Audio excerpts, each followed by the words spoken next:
Hey, Mildred, longtime listener, first-time caller. This video might seem a little accusatory, and it kind of is, but ultimately I'm just very strongly offering permission to stop doing this one joke you've done a couple times over the course of years, and accept yourself as someone qualified to speak on things you've decided you're too privileged to speak on. Here's the clips. I'm white and look like a dude, and my mental illness could be compounded by 1,000 other factors that make it harder for other people in the world who don't have as easy a time as I do speaking about it. I keep hearing people talk about how white men are demonized, but I'm white, and I spend most of my time disguised as a man, and I gotta tell you, I don't really see it. And I don't mean like individually powerful people here. I mean hegemonically powerful people. People in the dominant group. White people. Men. Straight people. That kind of thing. Now, I'm not saying that you are transfeminine. I don't think that label applies to you, but I'm not sure how you would describe yourself. I'm saying that you are TMA, or transmisogyny affected. It is a non-binary and intersex-inclusive term for the cluster of identities that are the primary subjects of transmisogyny. It is placed in opposition to TME, or transmisogyny exempt, a label that encompasses both cis people and transmascs, among other things.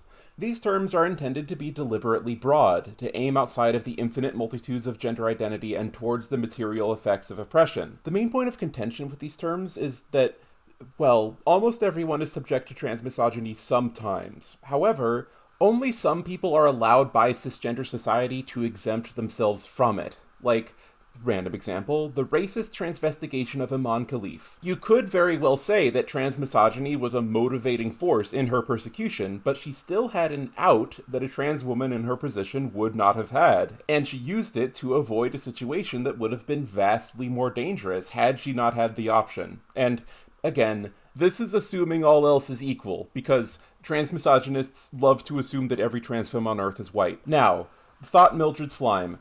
Regardless of your stated identity, in my opinion, I have good reason to impose the label of TMA onto you, because you've described it yourself. I'm not going to play the clip because it's from a really old video and I don't know if that would make you uncomfortable, but you have recounted authentic experiences of transmisogyny in the past, ones for which you had no possible exemption, while you were closeted, while you presented masculine. And I mean this as a point of reassurance, you do not, quote, look like a dude. You have always carried yourself in a non-binary fashion and have only grown more non-conforming as you've accepted additional names and identities. If you, as a gender-fluid person, believe that you do not possess enough transfemininity to escape the mandatory masculine apology tour, I am here to reassure you that you do possess an oppressed gender identity, and you don't have to joke about being a big, dumb, privileged man anymore. 'Cause that implicates a lot more than yourself, right? Because a lot of us look like you. Trans femmes who appear just as masculine as you are lifelong subjects of transmisogyny,